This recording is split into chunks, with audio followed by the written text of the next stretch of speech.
예, 이번 시간에는 금융소득 종합과세 관련되는 과정들을 한번 살펴보겠습니다. 자, 금융소득이라고 하면 이자소득과 배당소득을 우리는 금융소득이다라고 이야기를 합니다. 금융소득의 대부분은 분리과세로 납세의무가 종결됩니다. 종결되지만 금융소득이 연간 2천만 원을 초과할 때는 분리과세를 배제하고 다른 소득하고 합산해서 과세를 합니다. 그래서 2천만 원이라는 숫자가 굉장히 중요한 숫자가 되겠습니다. 자, 금융소득 종합과세 판정 대상 금액입니다. 거주자별로 각각 판정을 합니다. 거주자별로 하고요. 다음에 금융소득으로 2천만 원 초과 여부를 판정한다. 그래서 배당가산액을 제외한 금융소득과 출자 공동사업자의 배당소득을 제외한 금융소득 요 금액을 기준으로 해서 2천만 원 여부를 확인하시면 되겠습니다. 근데 금융소득 종합과세 대상자의 경우에는 5월 달에 우리 종합소득세 신고 때 국세청에서 이미 안내문으로 다 홍보가 되고 있기 때문에 확인을 하시면 되겠고요. 자, 금융소득 관련해서 세율 적용 방법입니다. 2천만 원을 초과하게 되면 합산과세한다라고 했는데 2천만 원 초과 시에 합산했을 때 세금이 굉장히 많이 나오는 걸로 오해하고 계시는 분들이 있는데 세율 적용 방법은 이렇습니다. 금융소득이 2천만 원 이하일 때는 14%로 원천징수로서 납세의무가 종결이 되고요. 비영업 대금 이익은 25% 적용이 됩니다. 초과되면 어떻게 되느냐? 초과되면 누진세율이 적용이 되는데 기본세율 즉 6%에서 38%입니다. 이때 주의하실 거는 2천만 원 초과되면 전체다가 그러니까 6%에서 38% 이 구간으로 가느냐 하는 건데 그게 아니고 2천만 원 초과 금액입니다. 예를 들어서 금융소득이 2,500이다 라고 하면 2천만 원까지는 14%, 2천만 원을 초과한 500만 원에 대해서는 6%에서 38%까지 적용하겠다. 이런 방식입니다. 그렇기 때문에 금융소득이 2천만 원 조금 초과하더라도 그렇게 세부담이 급격하게 증가하지는 않는다. 그렇게 이해를 하셔도 되겠습니다. 자, 네 번째 금융소득 금액의 2천만 원을 구성하는 순서가 어떻게 되느냐 하는 부분입니다.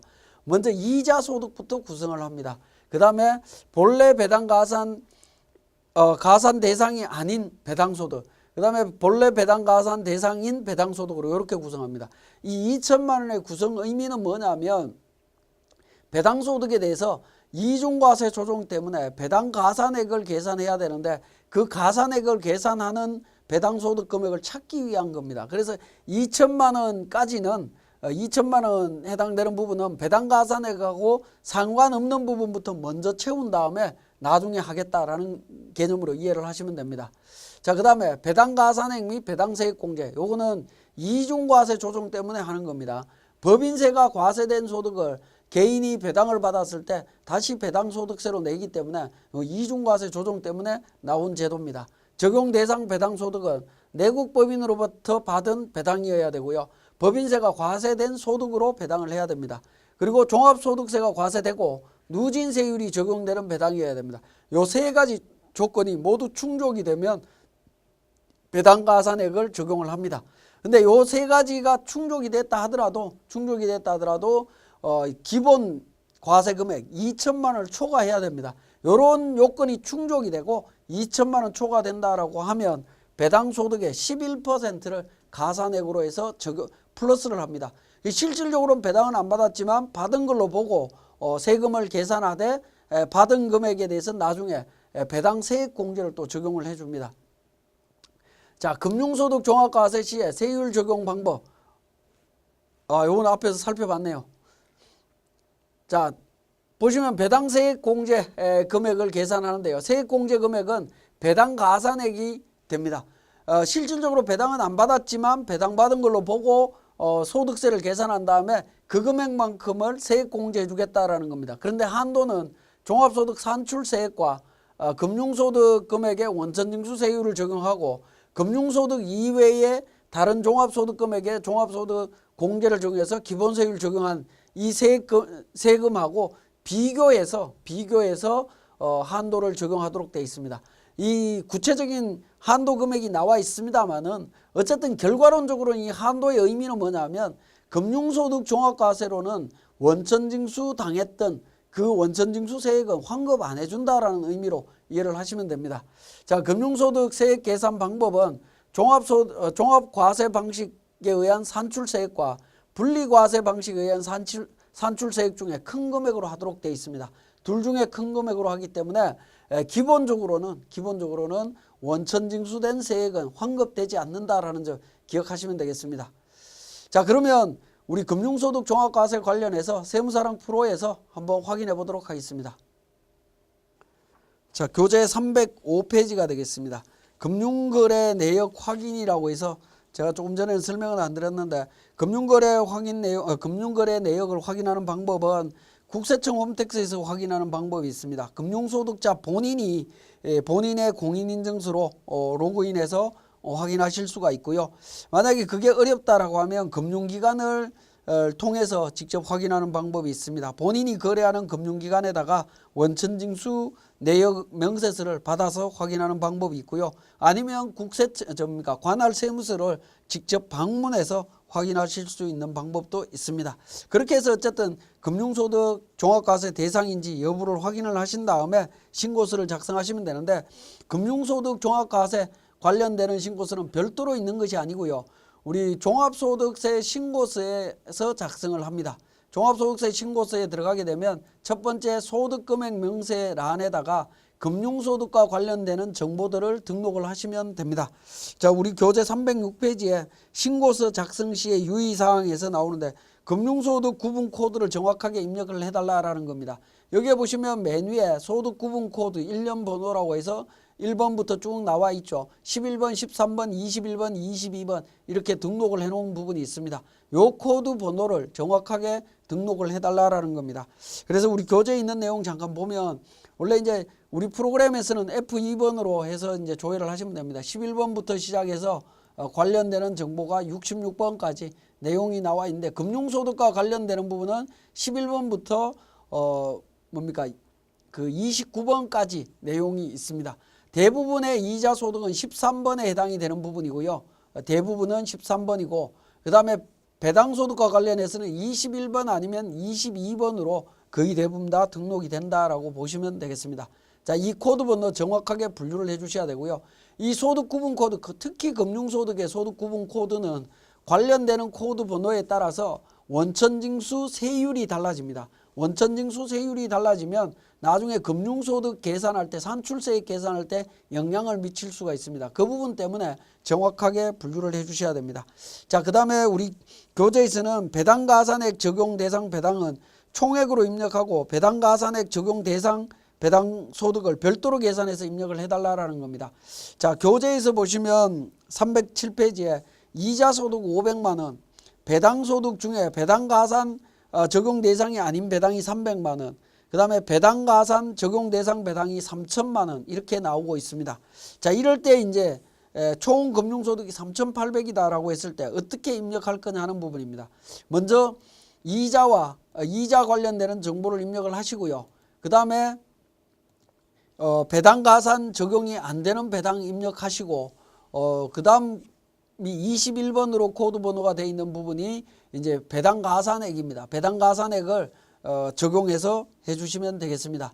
자, 구체적인 사례는 우리 교재 308페이지에 있죠. 308페이지에 금융소득 관련되는 정보가 있습니다. 그래서 은행 예금이자, 비영업 대금이자, 비영업 대금이자에서 125만원 적용, 500만원에 125만원 적용을 했고요. 은행 예금이자는 기본적으로 13번 코드입니다. 13번 코드로 해서 적용을 했습니다. 자, 이 배당소득에 대해서 주식회사 천지로부터 7천만원과 300만원에서 7,300만원 배당을 받았는데 일단 300만원 배당소득 중에 300만원은 법인세가 과세되지 않는 거다라는 겁니다. 이 이야기는 뭐냐 하면 그로수업 대상이 아니다. 즉 배당가산액이 아니다라는 겁니다. 그래서 코드번호 22번으로 등록을 했습니다. 그 다음에 나머지 7천만원은 배당가산액이 적용되는 부분이죠. 그래서 총수익금액에는 배당받은 7천만원 전부 다 등록을 했고요. 10번에 필요경비 이 가로 열고 배당 대상액이라고 되어 있습니다. 이게 배당가산액을 의미하는 건데 배당가산액 대상 금액을 의미하는 겁니다. 그러면 전체 금융소득 중에 2천만원 초과되는 금액이 얼마냐라는 겁니다. 보시면 500, 1000, 300 있죠. 이거는 배당가산액하고 상관없는 부분이죠. 합치면 1800만원입니다. 1800만원 중에 2천만원 부족한 금액이 200이죠. 200만원을 배당가산 적용이 가능한 7천만원 중에 제외한 나머지만 배당가산액을 적용하시면 됩니다. 그래서 6,800이 기록이 된다라는 겁니다. 그래서 6,800을 입력을 직접 해주시면 됩니다.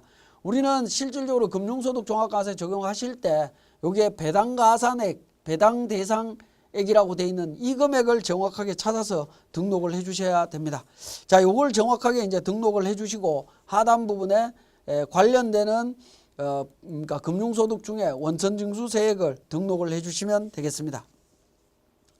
자, 그래서 특히 주의하실 거는 앞에서 말씀드렸습니다만 소득 구분 코드 정확하게 분류해 주셔야 된다는 게 309페이지에 다시 한번 이야기를 하고 있습니다. 자, 이렇게 이제 금융소득과 나머지 사업소득, 근로소득이 등록이 되었다라고 하면 두 번째 탭 관련되는 정보 있으면 등록을 합니다. 그 다음에 세 번째, 네 번째로 갑니다. 네 번째, 소득공제 명세는 F12 불러오기를 통해서 우리가 이미 소득공제 신고서에 작성되어 있는 내용을 자동으로 반영을 하실 수가 있습니다. 이렇게 반영을 해서 적용을 해주시면 되겠고요. F8번에 보시면 한도의 계산이라고 해서 부표 계산하는 부분이 있습니다. 부표 계산하는 부분 조회해서 한번 확인을 눌러서 근로소득이 있을 때 보험료라든가 이런 부분들 반영을 해주시면 되겠습니다. 그 다음에 가산세에 관련되는 부분 7번 금융소득 계산으로 갑니다. 금융소득 계산으로 가서 금융소득 종합과세 관련되는 세액을 계산을 하시면 됩니다. 이 부분에서는 우리가 직접 계산하는 게 아니라 첫 번째 탭에 있는 금융소득과 금융소득 등록되어 있는 내용을 갖고 7번 탭에서 자동으로 계산이 됩니다. 자동으로 계산이 되면서 하단 부분에 748만 원이 배당세액 공제 금액이다라고 정보가 주어지고 있습니다. 그리고 오른쪽에 보시면 중간 부분에 화면 중간 부분에 금액 직접 입력이라고 하는 부분이 있죠. 이걸 클릭해서 보시면 조세특례제한법 104조 27에 따른 배당소득분 직접 입력해달라고 하고 있습니다. 즉 고배당 기업 주식에 대한 배당소득이 있을 때 입력을 해달라고 하는 건데 이 부분은 적용기한이 끝난 걸로 되어 있습니다. 그래서 더 이상 적용하실 일이 없을 걸로 보여집니다. 자, 그렇게 해서 등록을 하시고 8번 종합소득 계산으로 갑니다. 종합소득 계산으로 가서 F7번 세액공제 명세서로 갑니다. 세액공제 명세서를 클릭하게 되면 팝업창이 나타날 거고요. 그 팝업창 밑에 보시면 금융소득 계산의 배당세액 공제 금액이 나옵니다. 요 금액을 직접 우리 배당세액 공제 금액으로 748만 원을 직접 입력을 하셔야 됩니다. 배당세액 공제금을 직접 입력을 하셔야 되는 거고 이거 우리 프로그램에서 자동으로 계산되지는 않는다라는 거 기억을 하셔야 됩니다. 그래서 가끔씩 보면 금융소득 종합과세 계산을 했는데 배당세액 공제 금액을 누락해서 그러니까 납부세액이 생각보다 굉장히 많이 나오게 적용이 되는 사례들도 있습니다. 그렇기 때문에 배당세액 공제 금액이 누락되지 않도록 다시 한번 신경 써주시고 금융소득 종합과세를 마치겠습니다. 예, 이번 시간에는 결손금 소급 공제 환급 신고와 관련되는 부분하고 우리 추계신고서 작성에 대한 부분을 정리해 보겠습니다. 자, 먼저 개념부터 정리를 해보면 결손금 소급 공제, 원래 결손금은 2월에서 공제를 하는 거죠. 10년 동안 2월에서 공제하는 건데 이런 요건들이 충족이 되면 소급해서 직전 연도 세금 낸 거를 환급받을 수 있다라는 겁니다. 자, 보시면 중소기업인 사업소득, 부동산 임대업 소득은 제외됩니다. 제외되는데 사업소득에서 결손이 발생해야 되고요. 직전기에 중소기업 사업소득이 발생해서 결정세액이 있어야 됩니다. 결정세액이 있어야 되고 당해 과세기간 및 직전 과세기간의 소득세 신고를 법정신고기간 내에 해야 됩니다. 그 다음에 당해 과세기간의 소득세 신고 시에 결손금 소급공제 신청을 해야 됩니다. 신청을 하는 이 네 가지 조건이 충족이 되면 환급을 받을 수 있다라고 보시면 되겠습니다. 자, 결손금 소급공제액의 계산이라고 해서 직전 연도에 종합소득 산출세액에서 소득 공제 후에 결손금 공제 후에 직전 연도 종합소득 산출세액을 차감한 금액으로 갑니다. 그렇게 해서 차액 부분을 공제를 해준다. 결국에 이 첫 번째 있는 이 산식의 의미는 뭐냐면 문구의 의미는 이계년도를 한꺼번에 세금 계산한다라고 이해를 하시면 되겠습니다. 그런데 한도는 직전 연도 종합소득 결정세액으로 갑니다. 자, 이 이야기는 뭐냐면 직전 연도 종합소득 결정세액이라고 하는 것은 직전 연도에 직접 납부한 세액을 기준으로만 환급해준다. 그런 의미로 이해를 하시면 되고요. 기타 사항에서 법인 전환 시에 폐업한 개인사업자도 적용이 됩니다. 신설사업장의 결손금을 폐업한 사업장에도 적용할 수 있다는 거고요. 직전과세기간에 추계로 신고한 경우에도 적용을 받을 수가 있습니다. 그래서 당해연도에 결손이 발생한 회사들은 잘 고민을 해보실 필요가 있습니다. 자, 4절에서 추계신고 시 종합소득세 신고서 작성과 관련되는 부분입니다. 자, 단순경비율과 기준경비율 적용 대상자 판정 기준, 우리가 앞에서 많이 설명을 드렸던 부분이죠. 거기에 따라서 판정을 하시고, 단순경비율 적용 배제 사업자도 있고요. 그 다음에 단순경비율 적용 대상 사업자의 신고서 작성 실무라고 나와 있는데, 단순경비율 적용 대상자는 수익금액에서 수익금액에 단순경비율을 적용한 금액을 차감한 금액을 소득금액으로 하고 있습니다. 자, 이렇게 계산이 되고요. 기준경비율 적용 대상 사업자 신고서는 어떻게 되냐면 수익금액에서 주요경비를 차감합니다. 주요경비를 차감하고 수익금액에 기준경비율을 적용한 금액을 차감을 해줍니다. 자, 이 주요경비라고 하는 부분이 그 매출원가, 즉 매입과 관련되는 부분입니다. 매입과 관련되는 부분, 그 다음에 임대료,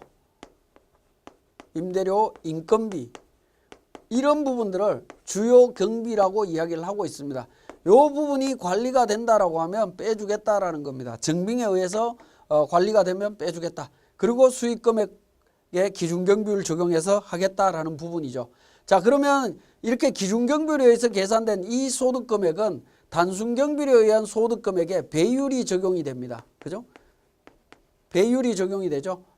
간편장부 대상자는 2.6배, 복식부기 의무자는 3.2배를 적용을 해서 초과되는 금액은 없는 걸로 해서 계산이 됩니다.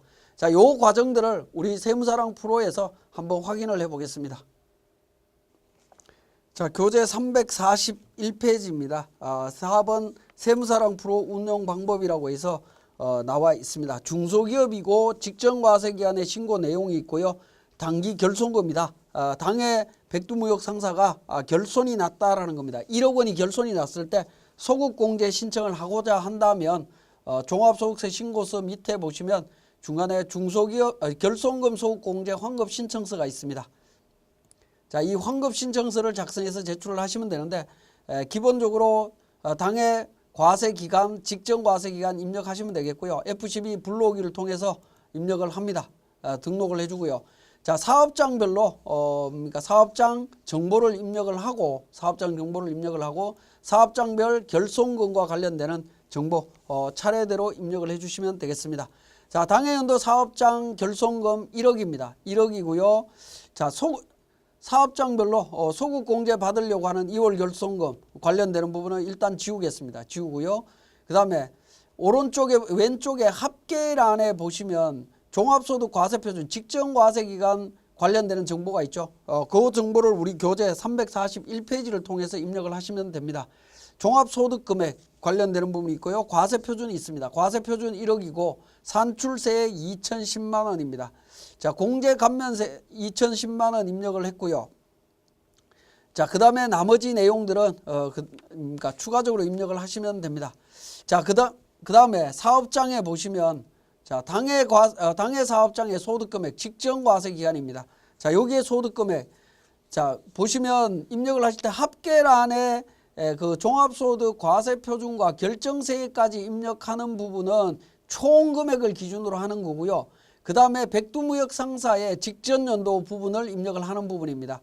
자, 직전연도의 과표가 소득금액이 1억 2천이었습니다. 그죠? 1억 2천이었고 직전연도 사업장별 산출세액과 결정세액을 입력하도록 되어 있습니다. 입력을 했습니다. 그죠? 입력을 했으면 우리 백두무역 상사의 사업장 1에 소급공제 받고자 하는 2월 결손금 얼마를 소급공제하면 되느냐 하는 겁니다. 자, 예를 들어서 요 금액이 이제 가장 중요한 건데 우리 프로그램에서 자동으로 계산되지는 않습니다. 자, 기본적으로 생각을 해보면 소득금액이 1억 2천인데 결손이 1억 났다라고 하면 전액 1억 원을 결손금 소급공제를 신청하실 수 있을 겁니다. 그렇게 신청하면 환급금액은 1,510만 원입니다. 그죠? 1,510만 원을 환급을 받을 수가 있습니다. 그런데 1억 원이 아니고 예를 들어서 9천만 원을 입력을 해보겠습니다. 9천만 원을 입력을 하더라도 1,510만 원으로 정리가 됩니다. 그런데 소급공제 후 사업장별 종합소득 산출세액이라고 하는 숫자가 나오죠. 이 숫자를 기준으로 해서 계산이 변동이 좀 일어나는 것을 확인하실 수 있습니다. 자, 예를 들어서 6천만 원을 제가 등록을 해보겠습니다. 소득공제 받으려고 하는 부분을 6천만 원 등록하니까 어떻게 됩니까? 소득공제 후 사업장별 종합소득 산출세액이 492만 원 적용이 되면서 1,510만 원까지 환급이 됩니다. 근데 환급 금액은 변동이 없으면서 산출세액이 변동이 생기고 있죠. 자, 결과는 뭐냐면 이 소득공제 후 사업장별 종합소득 산출세액이라고 하는 이 금액이 우리 교재의 341페이지에 나와 있는 세액공제 및 감면세액에 해당되는 금액입니다. 500만 원이 되도록 만들면 됩니다. 500만 원이 되도록 산출세액이 소득공제 후에 산출세액이 500만 원 되는 금액을 찾으시면 됩니다. 그 금액을 찾게 되면 소득공제 금액은 얼마냐면 5,946만 6,667원입니다. 이렇게 계산을 하시게 되면 정확하게 500만 원 계산이 되면서 1,510만 원을 환급받을 수 있습니다. 그러면 대략 4,500만 원 정도는 3,500만 원 정도는 2월 공제 받을 수 있다라는 거죠. 3,950만 원 정도는 2월 공제를 받을 수 있다. 그렇게 이해를 하시면 되겠습니다. 그래서 우리 결손금 소득공제 환급 신청서에서 가장 중요한 부분은 소득공제 받으려고 하는 2월 결손금 금액을 얼마로 결정하느냐, 이 부분이 굉장히 중요한 내용이 되겠습니다. 자, 이 부분 주의해서 살펴봐 주시고요. 추계신고서 작성으로 넘어가겠습니다.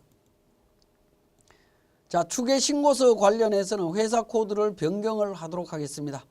자, 일단 단순경비율로 갑니다. 자, 1104번에 백두무역 단순경비율로 되어 있는 부분입니다. 자, 단순경비율 신고서는 우리 종합소득세 신고서에 단순경비율이라고 되어 있는 신고서가 있습니다. 자, 이 신고서에서 작성하시면 됩니다. 사례는 345페이지가 되겠습니다. 자, F12 관련 내용을 반영을 합니다. 관련 내용 반영하고요. 총 수익금액 5천만 원 주어져 있습니다. 5천만 원 입력을 하시면 됩니다. 총 수익금액은 우리 부가세 신고할 때 신고했던 수익금액에 각종 지원금 전부 다 포함한 금액으로 이해를 하시면 되겠습니다. 그러면 필요경비는 단순경비율 적용해서 자동으로 계산이 됩니다. 자, 그 다음에 인적공제로 갑니다. 인적공제로 가면 기본공제 대상자, 본인과 배우자에 대한 부분 공제받고자 하는 분들 등록하시면 됩니다. 확인해 주시고요. 자, 다음은 연금보험입니다. 연금보험 국민연금과 관련되는 부분이고요. 그러니까 개인연금저축이나 노란우산공제 관련되는 부분이 있으면 등록하시면 됩니다. 그렇게 등록하게 되면 산출세액이 계산이 되고요. 자, 가산세, 노란색으로 되어 있는 부분을 클릭하시게 되면 별도의 팝업창이 뜨고 가산세 적용할 부분이 있다라고 하면 가산세 적용하시면 됩니다. 자, 그렇게 해서 계산하시면 관련되는 세액을 납부하실 수 있습니다. 마찬가지로 원천징수세액도 원천납부세액 상호와 원천징수 의무자에 대한 정보들을 등록을 하시면 됩니다. 자, 이렇게 해서 출력하셔서 세무서에 서면으로 신고를 하실 수 있습니다. 그런데 이렇게 단순경비율로 계산한 이 서식은 전자신고는 하실 수가 없습니다. 우리 F8번에 전자신고 내용이 나오는데 전자신고 내용을 열어보시면 결국에 우리 종합소득세 신고서에 단순경비율 신고서는 전자신고를 할 수 없다라는 내용입니다.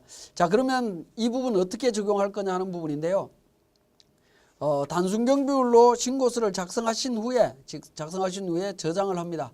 저장을 하시고 종합소득세 신고서로 갑니다. 종합소득세 신고서로 가서 우리 단순경비율로 신고한다라고 선택을 하면 됩니다.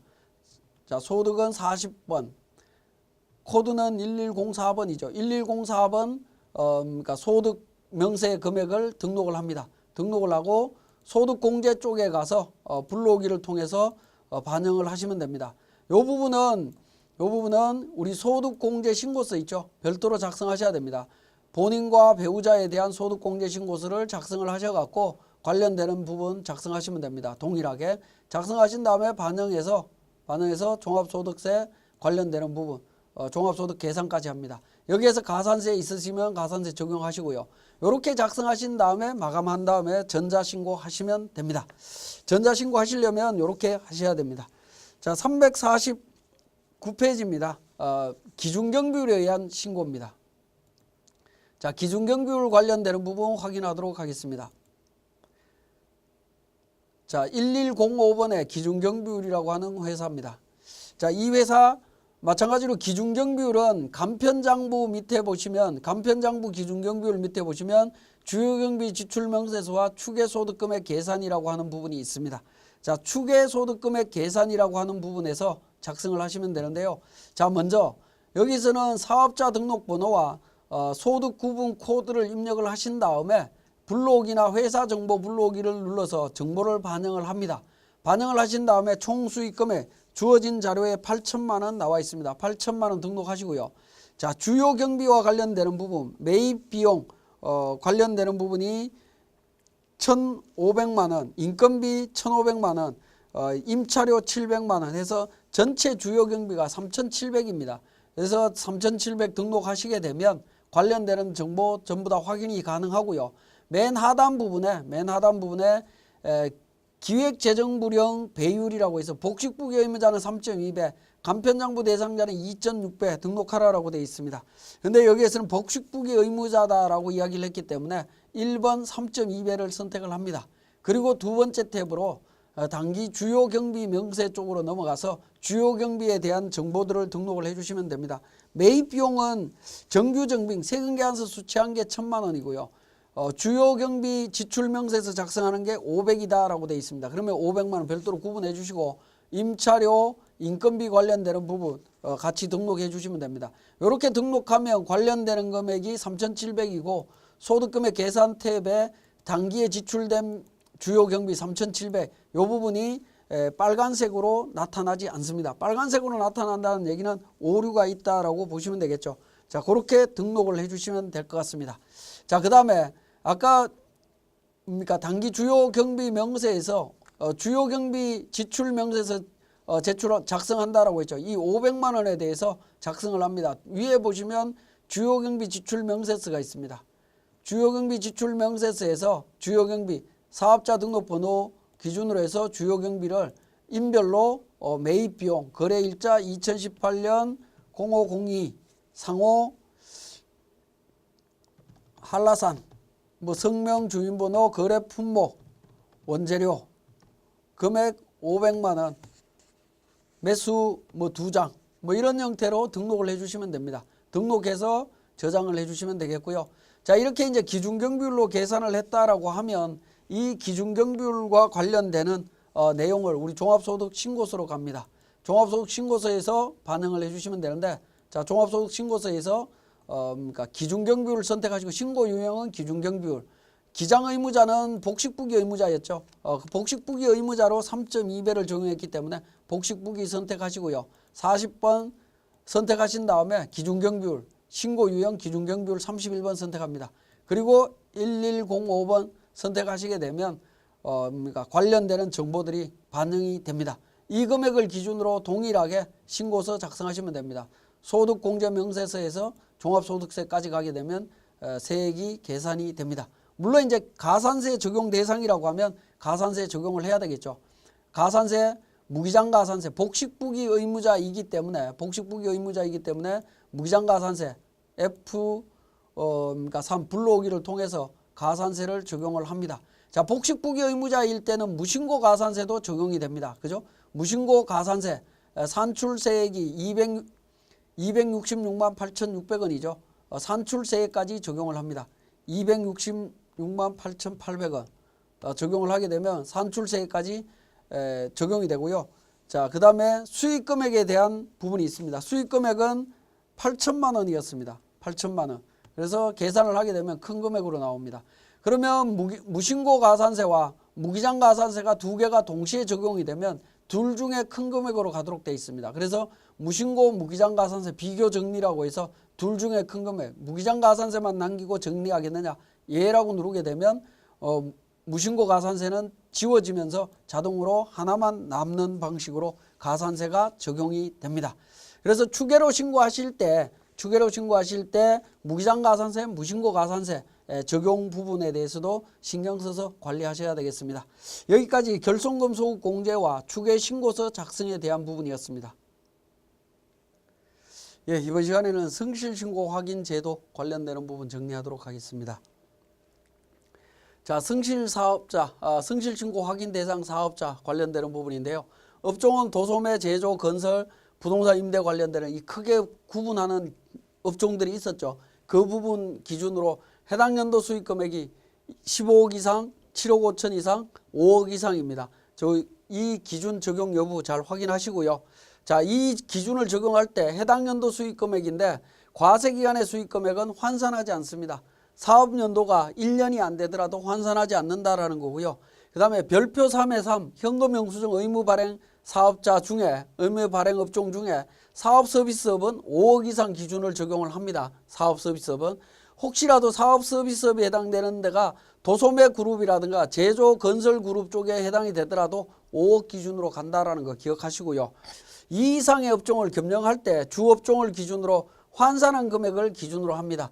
자, 도소매 업종과 제조업을 동시에 하고 있다라고 하면 두 개 합쳐서 환산해서 수익 금액을 판단하시면 되겠습니다. 자, 성실신고 확인 대상자 판정 사례입니다. 한번 보시면 자, 제조업 8억인데 2018년도 5월 달에 신규로 개업을 했다라고 하면 8억이라 하더라도 7억 5천 이상이기 때문에 무조건 대상입니다. 5월부터 12월까지 적용을 하시면 됩니다. 두 번째는 6억입니다. 6억인데 전년도 20억인 경우 복식부기 의무자에 해당이 되겠지만 7억 5천 미만이기 때문에 전년도하고 상관없이 그냥 적용 제외입니다. 그죠? 그 다음에 제조업이 6억인데 7월 중에 법인으로 전환했다. 전년도 6억이었다. 제조업인데 6억이다 라고 하면 7억 5천 미만입니다. 1월 달부터 6월 달까지만 있죠. 그죠? 그렇다 하더라도 그러니까 환산하지 않고 그냥 제외를 한다라고 이해를 하시면 되겠고요. 도매업이 12억이고 제조업이 2억입니다. 단순 합치면 15억이죠. 14억이죠. 그러니까 주된 업종이 도매업입니다. 도매업은 1번 그룹이고 기준 금액은 어떻게 됩니까? 10억이죠. 기준 금액이 15억 이상이죠. 15억 이상인데 두 개 합치면 14억입니다. 단순히 보면 적용 대상이 아닌 것처럼 보이지만 주업종으로 환산합니다. 12억 플러스 도매로 환산하는데 기준 금액이 7억 5천 분의 15억입니다. 그죠? 제조가 7억 5천 기준이었고 15억이었죠. 이걸 환산하게 되면 4억이라는 숫자가 나옵니다. 제조업 수익금액 2억이 4억으로 인식이 됩니다. 그러면 총 수익금액 16억이 됩니다. 16억이기 때문에 적용 대상이 됩니다. 성실 대상이 됩니다. 이렇게 그룹별로 다른 업종들을 소득 그룹별로 세 그룹이 있었는데 섞여 있을 때 환산되는 금액을 정확하게 판단을 하셔야 됩니다. 자, 나머지 내용들은 쭉 보시면 되는데 음식점과 부동산 임대업이 있다. 두 개 합치면 7억이죠. 단순 비교를 하면 대상이 아닌 것처럼 보이지만 음식점으로 환산을 하게 되면 7억 5천이라는 수익금액이 나옵니다. 그러면 합산이 된다라는 겁니다. 자, 그렇게 이해를 하시면 되겠고요. 자, 그 다음에 자, 공동사업장입니다. 자, 8번 같은 경우에 A 사업장 공동사업인데 서비스업이고 6억입니다. 6억이면 대상이 되겠죠. 공동사업장은 개인 지분과 무관하게 적용을 합니다. 5억 이상이면 적용이 됩니다. 자, 50% 지분이 있다라고 해서 5대5로 나눠서 계산하지 않는다라는 겁니다. 그 부분 주의해서 보시고요. 자, 공동사업장인데 부동산 임대업이 4억이고요. 단독사업장의 금액이 6억이 있습니다. 이런 경우에 어떻게 될 거냐 하는 부분입니다. 공동사업장은 공동사업장대로 판단을 합니다. 그래서 그러니까 5억이 안 되기 때문에 제외를 하고요. 단독사업장은 제조업인데 7억 5천이 안 되기 때문에 제외합니다. 그래서 둘 다 적용 대상이 아니다. 합쳐져 있을 때는 자, 공동사업장 4억, 단독사업장 9억이다 라고 하면 단독사업장은 제조업이기 때문에 7억 5천 이상이니까 대상이 되고 공동사업장은 대상이 아니다. 이렇게 보시면 되겠습니다. 그래서 성실신고 대상자 판정하는 거 잘 확인을 해 보실 필요가 있겠습니다. 자, 성실신고 확인자 범위 및 신고, 선임신고입니다. 성실신고 확인자 범위는 세무사, 세무법인, 회계법인이 합니다. 자, 이렇게 적용을 하는데 우리 교재에 한번 보시면 357페이지에 세무사의 자기확인 금지, 교차 금지 규정 적용이 없습니다. 이 말은 뭐냐면 자, 세무사나 세무사가 본인이 성실신고 대상자가 되었을 때 어떻게 할 거냐는 부분입니다. 본인이 성실신고 대상자가 됐을 때 본인이 본인 거를 확인을 할 수 없다라는 걸 이야기하고 있습니다. 확인할 수 없습니다. 자, 성실신고 확인 세무사의 선임 신고는 4월 30일까지 신고를 합니다. 신고를 하셔야 되는데 만약에 신고 안 하면 어떻게 되느냐? 신고 안 해도 가산세는 없습니다. 자, 종합소득세 확정신고 기한이 연장이 됩니다. 6월 30일까지. 자, 6월 30일까지 연장되는데 중요한 건 뭐냐면 성실신고 확인서를 제출할 때 연장이 되는 겁니다. 만약에 제출하지 않는다라고 하면 연장되지 않습니다. 5월 말까지 신고를 하셔야 됩니다. 자, 성실신고 확인에 대한 지원제도인데 확인 비용에 대한 세액공제 적용해 줍니다. 물론 확인 비용에 대해서는 당해 연도에 필요경비로 인정이 됩니다. 지출금액에 대해서 필요경비로 인정이 되고요. 성실신고 확인에 직접 사용한 비용의 60%를 120만 원 한도로 해서 세액공제를 해줍니다. 120만 원 한도로 해주고 있고요. 공동사업자는 구성원별로 세액공제나 한도를 적용합니다. 자, 공동사업자 A와 B가 있다. A가 지출한 금액, B가 지출한 금액 각각 세액공제 120을 기준으로 해줍니다. 자, 일부 업종에 대해서만 성실신고 확인서를 제출한 경우에도 적용을 해줍니다. 작년까지만 하더라도 A 사업장과 B 사업장이 있을 때 A 사업장은 성실신고 확인서를 제출하고 B 사업장은 제출 못했다. 그럼 세액공제를 아예 배제를 했었는데 지금은 일부 사업장만 적용하더라도 인정을 해줍니다. 이게 이제 많이 적용되는 케이스가 어떤 케이스냐면 우리가 사업소득이 성실신고 대상자인데 주택임대소득이 조금 있었다. 그 주택임대소득에 대해서 기장을 할 거냐 말 거냐. 기장할 수가 없어서 추계로 신고했다. 그러면 성실신고 확인서 제출을 못합니다. 그런 경우에 확인 비용 받을 수 있느냐는 건데 못 받았다라는 거죠. 전체 배제를 했습니다. 그런데 일부 사업장에 대해서만 제출하더라도 적용해 줍니다. 그리고 이 120만 원을 전체 다 공제를 못 받았다라고 하면 2월 공제도 해주겠다라는 겁니다. 자, 의료비, 교육비, 월세 세액공제 적용해 줍니다. 성실신고 확인서 제출하는 자는 15% 세액공제를 해주고요. 난임시술비 20% 적용합니다. 20% 적용해주고 있고요. 자, 월세 세액공제는 월세 지급액의 10%, 종합소득금액이 4천만 원 이하일 때 12% 적용을 해주고 있습니다. 자, 근데 이 월세 세액공제는 10%가 아니고 성실신고 확인 대상자는 12%입니다. 성실신고 확인서를 제출할 때는 12%입니다. 이거 제가 그러니까 교환 만들 때 실수한 것 같은데 12% 적용해 줍니다. 의료비, 교육비, 월세 세액공제는 성실신고 확인 대상자가 확인서를 제출했을 때 적용을 받을 수 있고요. 그 다음에 소득세법이나 조세특례제한법에 의한 성실사업자도 적용받을 수 있죠. 성실사업자가 적용받을 때는 10%입니다. 근데 성실신고 확인서 제출한 사업자는 12% 적용합니다. 물론 한도는 월세액에 750만 원 한도로 적용을 합니다. 그리고 농특세나 최저한세 적용이 된다라는 사실 기억하시면 되겠습니다. 예, 성실신고 확인 비용에 대해서 세액공제를 이렇게 적용받을 수가 있고요. 자, 성실신고 확인서 미제출 시에 불이익은 어떻게 되느냐는 부분인데 성실신고 확인서 미제출 가산세가 적용이 됩니다. 산출세액의 5%입니다. 무신고 가산세와 무기장 가산세 중에 큰 금액과 성실신고 확인서 미제출 가산세가 동시에 적용되면 어떻게 되느냐는 건데 동시에 적용합니다. 작년까지만 하더라도 무신고 무기장 가산세 중에 큰 금액과 성실신고 미제출 가산세가 있다라고 하면 둘 중에 큰 금액으로 해서 중복 적용은 안 했는데 올해부터는 중복 적용이 됩니다. 그리고 사업자에 대한 세무조사의 위험도 있고요. 성실신고 확인자에 대해서는 제재도 있습니다. 성실신고 확인서를 그러니까 불성실하게 했다라고 하면 거기에 대한 제재도 있기 때문에 굉장히 중요한 내용으로 이해를 하시면 되겠습니다. 그러면 지금부터 세무사랑 프로를 통해서 관련되는 내용을 다시 정리하겠습니다. 자, 우리 교재 361페이지 성실신고 확인서 작성 실무가 되겠습니다. 자, 우리 개인조정의 공제감면 성실신고에 성실신고 확인 제도가 있습니다. 자, 첫 번째 있는 확인자 선임 신고서입니다. 자, 확인자 선임 신고서는 자, 그 확인 대상 사업자 별로 해서 적용을 하시면 되는데요. 자, 확인 대상 사업자 백두산이고요. 공동사업이고 성실 여부로 해서 여러 판정이 되어 있습니다만은 오른쪽에 보시면 관련되는 사업의 정보를 등록하실 수가 있습니다. 코드별로 이렇게 등록을 하시면 되는데 백두무역 관련해서 우리 총수익 금액 5억이다. 업종별로 5억 입력하고요. 자, 603번, 602번에 개인 무역이나 개인 상사 관련되는 부분 정보가 있다라고 하면 관련되는 정보를 입력을 하면 하단 부분이 어떻게 되죠? 그러니까 주 업종 기준으로 환산 금액들을 다 계산을 해줍니다. 계산을 해서 총 금액이 7억 5,500이 나옵니다. 근데 우리는 기준 금액은 7억 5천이죠. 그래서 성실신고 대상자가 됩니다.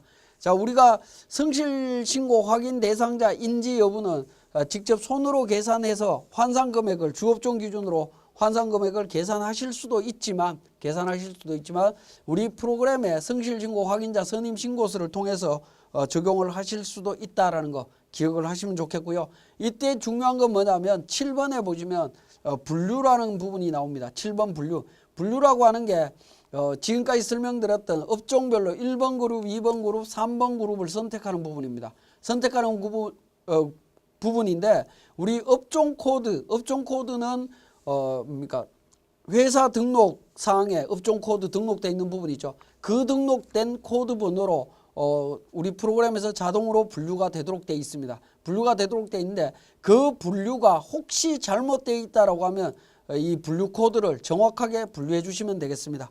그렇게 해서 성실신고 확인자 선임신고서 작성하셔서 제출하시면 됩니다. 자, 그 다음에 성실신고 확인서라고 해서 있습니다. 자, 이 부분은 성실신고 확인 대상 사업자가 관련되는 내용을 확인을 받았다라고 하면 이 내용 작성하셔서 제출하시면 됩니다. 성실신고에 대한 첨부 서류와 함께 세무서에 제출하시면 됩니다. 자, 그 다음에 성실신고 확인 비용 세액공제에 관련되는 부분이 있습니다. 확인 비용에 대한 세액공제 신청서 예를 들어서 500이 들어갔고 공제 가능한 금액은 60%다 라고 하면 300만 원이고 한도 120에서 120만 원 2018년 그러니까 공제 금액 이렇게 작성을 하게 되면 우리 종합소득세 신고서의 세액공제란에 자동으로 반영이 됩니다. 자, 그 다음에 363페이지에 주요 항목 명세서 작성입니다. 자, 성실신고 확인서는 주요 항목 명세서 작성이 가장 중요한 부분입니다.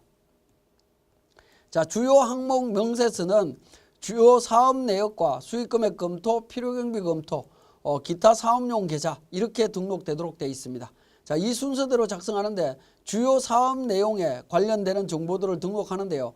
등록하는 화폐 단위는 기본적으로 위에 보시면 F3번 단위 1,000원으로 되어 있습니다. 그죠? 요걸 클릭하시게 되면 원 단위로 1,000원 단위로 이렇게 선택하실 수 있습니다. 자, 요 부분 주의해서 잘 입력을 하셔야 됩니다. 단위가 1,000원으로 되어 있는데 금액을 우리는 원 단위로 입력하게 되면 단위가 굉장히 달라지는 문제가 생깁니다. 그렇기 때문에 이 부분 실수하지 않도록 주의하시고요. 기본적으로는 우리 프로그램은 1,000원 단위로 설정이 되어 있는 걸로 알고 있습니다.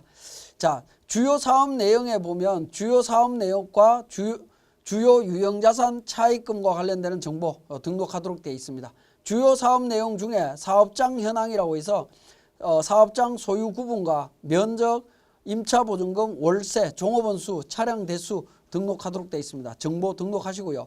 주요 사업 내역은 F12 불러오기를 통해서 반영을 하시면 됩니다. F12 불러오기를 통해서 반영을 하면 전체 매출액의 5% 이상 넘는 거래처들만 5군데, 상위 5군데 반영되도록 되어 있습니다. 마찬가지로 매입도 F12 불러오기를 통해서 반영하게 되면 주요 거래처 중에 5% 초과되는 부분만 5군데 자동으로 반영이 됩니다. 만약에 그 매출이나 매출 관련해서 최종 소비자하고 거래하는 경우에는 어떻게 할 거냐? 최종 소비자의 거래분 전체를 1거주자로 보고 결정하시면 됩니다. 우리 매입 매출 전표나 매입 매출 전표 입력할 때 건별로 입력한 거 있죠. 건별로 입력한 부분이 그렇다라고 이해를 하시면 됩니다. 신용카드 매출이나 건별 매출 관련되는 부분이 자동으로 반영이 됩니다. 자, 주요 유형자산 차입금 관련되는 부분, 이 부분도 F12 불러오기를 통해서 불러오게 되면 관련되는 계산 과목이 나옵니다. 건물, 기계장치, 비품 전체 선택해서 하게 되면 건물과 비품 관련해서 전체적으로 5천만 원 넘는 금액들이 반영이 됩니다. 근데 건별 또는 세트당 취득가액이 5천만 원 이상인 부분이 반영이 되는데 비품은 5,800으로 되어 있지만 이 비품의 구성 요소가 에어컨이 아닌 다른 내용들도 있다라고 하면 이 부분은 제외를 하시면 됩니다. 서로 선택을 해주시면 되겠고요. 차입금도 마찬가지로 F12 불러오기를 통해서 반영을 하시면 관련되는 정보 반영하실 수 있습니다. 자, 차입금과 관련되는 정보 내용 조회해서 반영을 하시면 됩니다. 자, 있으면 반영해 주시고요. 없으면 무시하셔도 됩니다. 자, 차입금 용도와 관련해서는 우리 그 365페이지에 차입금 건별로 과세기한 종료일 현재 1,000만 원 이상인 차입금에 대해서만 적용을 하고요. 사업과 관련 없는 개인적 차입금은 제외합니다. 차입금 용도 작성 시에는 매입자금 금융, 시설 투자용, 원재료 매입용으로 이렇게 구분해서 등록해 주시면 됩니다. 자, 2번 수익금액 검토로 갑니다. 수익금액 검토도 작성 방법은 기본적으로 F12 불러오기를 통해서 작성을 합니다. 그래서 총 수익금액과 부가가치세 신고와 관련되는 부분, 또 면세사업장 현황 신고와 관련되는 부분으로 구분 등록이 될 거고요. 이 차이금액을 구체적으로 적도록 되어 있는데 대부분은 판매 장려금이라든가 각종 지원금에 대한 부분으로 이해를 하시면 될 겁니다. 그렇게 구분해 주시면 되겠고, 매출 증빙 관련되는 부분도 마찬가지로 우리 그 증빙자료에 세금계산서, 계산서 관련되는 정보 전부 반영이 될 겁니다. 근데 차이 부분이 나오는데 차이 부분은 대부분은 수출과 관련되는 부분일 겁니다. 직수출이라든가 이런 부분들은 세금계산서, 계산서, 신용카드, 현금영수증 이런 부분들이 없기 때문에 차이 원인으로 나옵니다. 그래서 차이 원인만 정확하게 작성을 해주시면 됩니다. 자, 366페이지에 보시면 동그라미 5번에 차이 금액 및 차이 원인에는 매출 증빙 금액의 증빙 서류 외의 영수증 등으로 매출한 경우에 원인을 적고요. 동그라미 6번에 보시면 세금계산서 미발행이라든가 의료업이나 전문직 사업자로서 10만 원 이상 거래에 대해서 현금영수증 미발행 과태료가 나타날 수 있습니다. 차이 금액을 원인이 현금영수증이나 이런 걸 미발행한 걸로 되게 되면 과태료가 나올 수 있기 때문에 주의하셔야 됩니다. 자, 원천징수 대상 봉사료 신고 관련되는 부분입니다. 봉사료 관련해서 우리가 지급명세에서 제출한 내용이 있다면 그 내용을 분석해서 제출을 해주시면 됩니다. 자, 3번에 필요경비 탭으로 갑니다. 필요경비 탭으로 가서 F12 불러오기를 통해서 작성을 하시면 됩니다. 그러면 표준손익계산서에 있는 내용을 기준으로 전부 다 반영이 됩니다. 반영이 되면서 계정 과목별로 적격증빙 수치 제외 예외 관련되는 내용들이 확인을 하실 수가 있습니다. 자, 그래서 3만 원 이하짜리 금액과 제외되는 금액 뭐 해서 여러 가지 내용들을 확인하실 수 있고요. 이 내용들에 대한 정보들을 반영을 해주시면 되겠습니다. 자, 필요경비 검토에서 손익현황과 원가현황이 있는데 원가현황은 원가명세서고요. 손익현황은 손익계산서입니다. 자, 두 번째 있는 탭 손익계산서 항목으로 가게 되면 항목별로 총금액에 적격증빙 수치 제외되는 금액과 수치 의무가 있는 금액으로 이렇게 구분이 되고요. 구분이 되고 증빙불비 내용이 나옵니다. 증빙불비 내용이라고 하는 부분은 적격증빙을 수치하지 않은 겁니다. 적격증빙을 수치해야 되는데 수치하지 않았다라는 부분이죠. 그 부분에 대해서는 나중에 가산세를 적용해야 되는 문제가 나올 겁니다. 자, 그 부분 관련해서 적용을 해주시면 되겠고, 자, 표준손익계산서 급여 지급 현황입니다. 당기 계상한 금액, 비과세, 지급명세에서 제출한 금액, 지급명세에서 제출 제외 금액에 해당되는 비과세 금액만 2번에다가 기록을 해주시면 됩니다. 그러면 기본적으로 차이 금액은 발생하지 않습니다. 만약에 차이 금액이 발생한다면 차이 금액의 원인을 분석해 주셔야 되겠습니다. 원가 현황, 표준 원가 계산 항목 마찬가지입니다. 원가 금액, 비과세 항목 관련해서 차이 금액 있으면 정리하시면 됩니다. 자, 네 번째 기타 사업용 계좌 관련되는 부분입니다. 3만 원 초과 미수치분. 아까 필요경비 쪽에서 표준 원가 쪽에서 증빙불비 관련되는 항목 있죠. 50만 원 있었습니다. 이 부분에 대한 내용인데 이 부분은 경조사비로 관련되는 부분이죠. 그래서 관련되는 내용 정리를 해주시면 됩니다. 자, 직계 좀비속과 관련되는 내용이 있다라고 하면 등록하시면 되겠고요. 차량 운행 현황과 사업용 계좌 등록과 관련되는 부분입니다. 사업용 계좌는 국세청에 등록된 계좌로 기초잔액과 기말잔액만 입력을 하시면 됩니다. 은행 코드에서 입력을 하셔야 되는데 국세청에 등록되어 있는 계좌를 정확하게 파악해서 등록을 해 주셔야 됩니다. 그렇지 않으면 전자신고에 오류가 발생을 합니다. 차량과 관련되는 부분은 업무용 차량에 한해서 등록을 해 주시면 됩니다. 등록을 해 주시고 보험 소유자 관련되는 정보도 같이 등록해 주시면 됩니다. 자, 그 다음에 이렇게 이제 작성을 하시게 되면 주요 항목 명세서가 전부 작성이 되었다라고 볼 수 있겠습니다. 자, 이렇게 이제 주요 항목 명세서 전부 다 검토하신 다음에 특이사항 기술서로 들어갑니다. 그래서 회사의 사업 현황과 수익금액 현황을 입력을 하신 다음에 인건비, 차량 유지비 관련되는 부분에서 우리가 특이사항이 있으면 기록을 해주시면 됩니다. 373페이지에 보시면 인건비, 차량 유지비에서 특이사항 예시 관련되는 내용들이 있습니다. 그래서 인건비에 사업자의 배우자나 직계존비속에게 지급한 인건비가 있으면 얼마 있다, 뭐 이런 내용들을 쭉 구체적으로 등록을 해주시면 됩니다. 추후에 성실 사업자 확인자, 즉 세무사들이 징계 사유에 해당이 되는 부분으로 이해를 하시면 됩니다.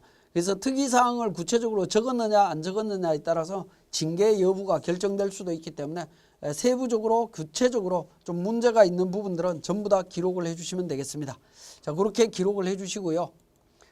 자, 마지막으로 사업자 확인사항입니다. 사업자에게 매출 누락이 있느냐 여부를 전부 다 확인을 하셔서 없다라고 하면, 일치한다라고 하면 전부 다 예로 전부 다 선택을 하시면 됩니다. 이 부분은 차이가 있는 부분은 기본적으로 아니오라고 적기는 어렵습니다. 아니오라고 적는다라는 얘기는 결국에는 어떤 의미냐면 우리가 세무신고가 잘못됐다라는 걸 본인이 스스로 시인하는 거죠. 그래서 기본적으로 예로 선택할 수밖에 없기는 한데 이 부분은 세무사님들이 직접 선택하시기보다는 납세자한테 확인서를 반드시 받으신 후에 결정을 해서 적용을 하시면 될 것 같습니다. 자, 이렇게 이제 성실신고 확인서를 작성을 하신 후에 검토를 하신 후에 성실신고 확인서를 마지막으로 작성해서 제출을 하시면 됩니다. 확인자 성명 적고 전자신고로 제출을 하시면 됩니다. 자, 여기까지 성실신고 확인서에 대한 규정을 정리했습니다. 예, 지금까지 2018년 귀소 세무사랑 프로를 활용한 소득세 신고 과정들을 쭉 설명을 드렸습니다. 장시간 교육받으시느라고 수고하셨고 조금 부족한 부분들은 우리 교재를 통해서 잘 정리하신 후에 우리 2018년 귀속 종합소득세 신고 잘 마무리하시기 바랍니다. 다음에 또 기회가 있으면 만나 뵙기로 하고 교육 마치겠습니다. 감사합니다.